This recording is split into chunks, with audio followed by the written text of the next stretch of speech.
बात थोड़ी पुरानी है तो पहले आपको ज़रा याद करवा देते हैं किस्सा है 2022 मई 25 का, जब उस वक्त के चेयरमैन तहरीक इंसाफ, बानी तहरीक इंसाफ इमरान खान खैबर पख्तूनख्वा से वोट ऑफ नो कॉन्फिडेंस के बाद अपनी हुकूमत जाने के बाद एक आज़ादी मार्च के उन्वान तरे मार्च लेकर इस्लामाबाद की तरफ रवाना हुए और उनका हदफ यही था कि उनके ख़िलाफ़ ये जो साजिश से हुकूमत गिराई गई है उसको हटाना है। इस्लामाबाद पहुँचने पर काफ़ी देर क़याम हुआ, लेकिन उसके बाद ये देखा गया कि इमरान खान ने अचानक ये कॉल दे दी कि वो वापस खैबर पख्तूनख्वा जा रहे हैं और धरने के लिए आए और हुकूमत गिराने के दावों से आए इमरान खान 6 दिन का अल्टीमेटम देकर वापस मुड़ गए।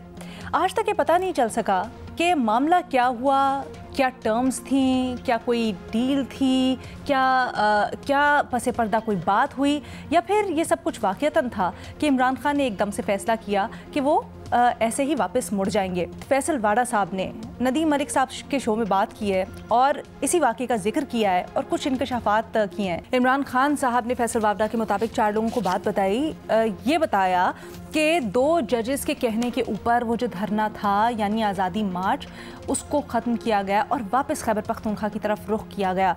अब ये जो बात कर रहे हैं फैसल वाडा साहब, कहते तो हैं कि अगर मुझे अदलिया बुलाएगी तो मैं हाजिर हूँ, बताने को तैयार हूँ। बहुत ज़्यादा डिटेल्स में अभी उन्होंने डाइवर्ज नहीं किया, लेकिन क्या फैसल वाडा जो बात कर रहे हैं वो दुरुस्त है, तारीख से मुताबिकत रखता है और हमारे पैनल के ऊपर न सिर्फ जो तज्जियाकार हैं वो अंदाजे से बात करते हैं और अपनी हिकमत जाहिर करते हैं, बल्कि बड़े इन्फॉर्म्ड भी होते हैं। तो उस वक्त क्या चल रहा था पसे पर्दा, क्या इन्फॉर्मेशन भी है इस तरह की कोई, वो भी जानते हैं। हमें ज्वाइन कर रहे हैं जी एजाज सैयद साहब, इरशाद भट्टी साहब, नज़ीर शाह साहिबा और मज़हर अब्बास साहब मेरे स्टूडियोज़ में मौजूद हैं।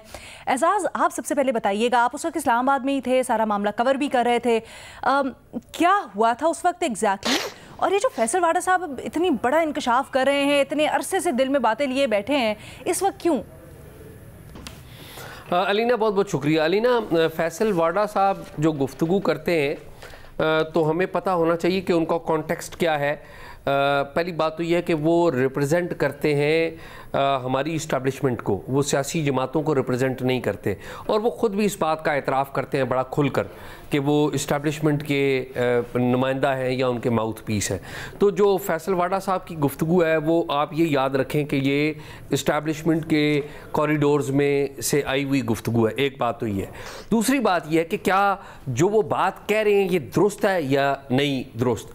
तो ये बात मैं आपको बतौर जर्नलिस्ट, क्योंकि ज़ाहिर है मेरा इस्टेब्लिशमेंट से किसी किस्म का कोई राब्ता नहीं है, जो इस्लामाबाद में लोग जर्नलिज्म करते हैं उनको पता है इस बात का कि मैं इस्टेब्लिशमेंट से उनके चूँकि रोल के मुखालिफ हूँ, लिहाजा मैं उनसे मिलने से गुरेज करता हूँ और मैं उनके साथ ना उनसे इंफॉर्मेशन लेता हूँ ना उनसे रब्ता करता हूँ, और अगर कोई रब्ता करे भी तो मैं उनको बता देता हूँ कि भाई मेरा ये मौक़िफ़ है, इसलिए मैं ना आपसे मिल सकता हूँ ना आपके दफ्तर आ सकता हूँ। लेकिन हैविंग सेड दैट, मेरे पास इंडिपेंडेंट ज़राए से ये मालूमात मौजूद है कि उस वक्त इस्लामाबाद की जुडिशरी और उस वक्त पंजाब की जुडिशरी में ऐसे जजेस मौजूद थे जो कि बराह रास्त इमरान खान साहब से भी राब्ते में थे और इनडायरेक्टली भी राब्ते में थे। तो जो बात फैसल वाडा कह रहे हैं जहाँ से आई है वो तो मैंने आपको बता दिया, लेकिन मैं उस इलाके से हट के आपको बता रहा हूँ कि ये बात बिल्कुल दुरुस्त है फैसल वाडा की। अच्छा, अब मैं कुछ वाक़यात आपको बता देता हूँ जो पहली दफ़ा मैं यहाँ पर शेयर करूँगा। ये कभी मीडिया पे जिक्र नहीं हुए। अच्छा। लेकिन बाज़ करैक्टर्स के मैं नाम आपको नहीं बताऊंगा। एक वाक़या मैं आपको बता दूंगा और कुछ नाम मैं बताऊंगा कि इस्लामाबाद में एक जज थे, वो इमरान खान साहब के केस की समाअत कर रहे थे। उस वक्त लाहौर हाई कोर्ट के जो चीफ जस्टिस थे अमीर भट्टी साहब, उन्होंने इस्लामाबाद की जो डिस्ट्रिक्ट जुडिशरी में तैनात थे, अगर मैं गलत कह रहा हूँ तो प्लीज़ मुझे दुरुस्त करें, उनको बराह रास्त राब्ते करके उन्होंने इमरान खान साहब के हक़ में फेवर लेने की बात की, उन्हें प्रेशराइज़ करने का कहा और प्रेशराइज़ किया भी, बड़ा दबाव डाला गया। ये मेरे पास मालूमात है। दूसरी बात, जो जज साबिक चीफ जस्टिस थे साकिब निसार साहब वफाक की जो अदलिया थी और सूबे की जो अदलिया थी उसमें एक पैगाम रसानी का काम कर रहे थे इमरान खान साहब की तरफ से। आपको याद होगा उस वक्त इस्टेब्लिशमेंट ने लीक की थी, कोई ऑडियो लीक्स भी लीक की थी। एक ऑडियो लीक आपको याद है वो आई थी जिसमें साकिब निसार साहब एक बंदे की टिकट का भी इमरान खान साहब की सिफारिश कर रहे थे, उनके बेटे का मामला, वो बाद में अदालत में भी चलता रहा। ये चीज़ें कुछ आई थी, लेकिन मैं आपको ये बात मालूमात की बुनियाद पे कह रहा हूँ कि साकिब निसार साहब टेलीफोन के ऊपर और वैसे भी इन पर्सन भी मुलाकातें करके जो उस वक्त के जो चीफ जस्टिस थे अमीर भट्टी लाहौर हाई कोर्ट के, उनको हदायत देते थे, उनको रहनुमाई करते थे कि इमरान खान साहब के जो केसेस हैं उनको किस तरीके से लें और किसको किस तरीके से फेवर दें। और इस वाले से एट दैट टाइम जब उस वक्त के जो चीफ जस्टिस थे वो सर्व कर रहे थे, तो मैंने उनका मौक़िफ़ लेने के लिए उनने राब्ता किया, उनके व्हाट्सएप के ऊपर मैंने पैगाम भेजा, उन्होंने मेरा पैगाम पढ़ा, ब्लू टिक हुई, लेकिन उन्होंने जवाब नहीं दिया। साकिब निसार साहब से राब्ता करने की कोशिश की, वो राब्ता नहीं हुआ। अगर मैं ये गलत बात कह रहा हूँ तो वो अभी भी अपना मौक़िफ़ दे सकते हैं। मेरे पास इस बात की बड़े ज़िम्मेदार लोग मौजूद हैं जिन्होंने मुझे ये बात बताई। आपका बिल्कुल ठीक बात है। ये जो फैसल वाडा साहब बात करेंगे तो बहुत ही संगीन है कि यकीन दहानी करवाई गई इमरान खान साहब को कि अगर आप चले जाएं, आप धरना वापस ले जाएं तो आपकी बातें मान ली जाएंगी। ये तो डील करवाने वाली बात होगी ना, एक तरह से सालसी करवाने की। ये देखिए ना, ये जो फैसल वाडा साहब जो बातें कर रहे हैं ना, ये बातें तो उन कॉरिडोर्स की कर रहे हैं जो कि ये ऑडियो लीक्स जहाँ से आती थी। तो मुझे नहीं पता कि किसी ने फ़ोन पे क्या बात की, ये मुझे नहीं पता, लेकिन ये मुझे पता है कि ये राब्ता था। एक बतौर चीफ जस्टिस किसी प्राइम मिनिस्टर से आप राब्ते में रहे तो मेरे ख्याल में ये क्वेश्चन ज़रूर है।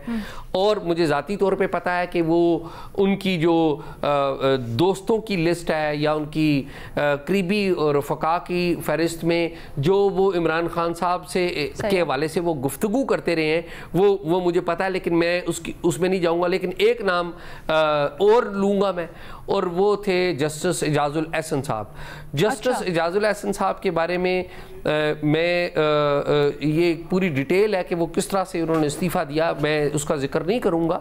लेकिन मैं इतनी आपको बात बता दूं कि बतौर जज इस बात की मेरे पास नॉलेज है, और अगेन अगर ये बात गलत है तो वो इसको डिनाई करें, मेरे पास इस बात की नॉलेज है कि बतौर जज इमरान खान साहब से वो मुलाकात करते रहे हैं लाहौर में। और जब ये उस वक्त की बात नहीं है जब इमरान खान साहब प्राइम मिनिस्टर थे, ये उस वक्त की बात है जब वो इमरान खान साहब प्राइम मिनिस्टर नहीं थे।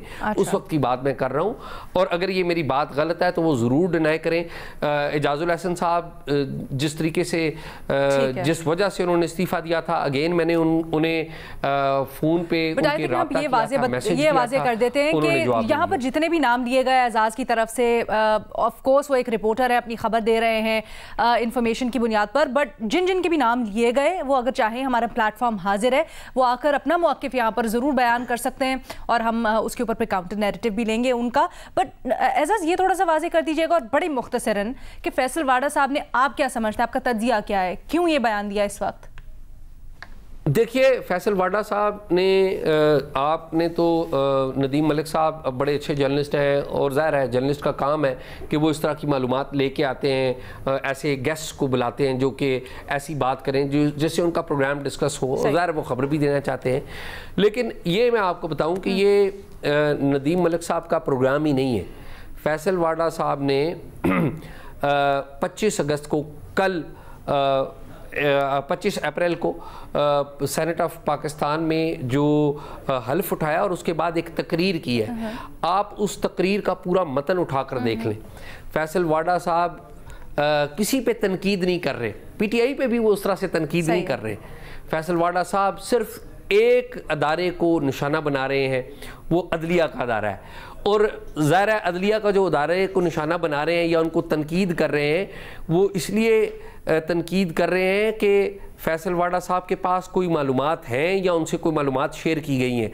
और अगेन फैसल वाडा साहब किसको रिप्रेजेंट करते हैं, वो अपने पब्लिकली उनका स्टांस क्या है, वो मुख्तलिफ टीवी प्रोग्रामों में क्या बातें करते रहे हैं, वो टेलीविज़न के एक प्रोग्राम में किस तरह उन्होंने एक बूट रखा था, ये सारी बातें हमें फैसल वाडा साहब का जो पस मंजर पता है, और वो वैसे इस बात को वो ओन भी करते हैं, वो कहते हैं कि हाँ बिल्कुल वो ओन करते हैं,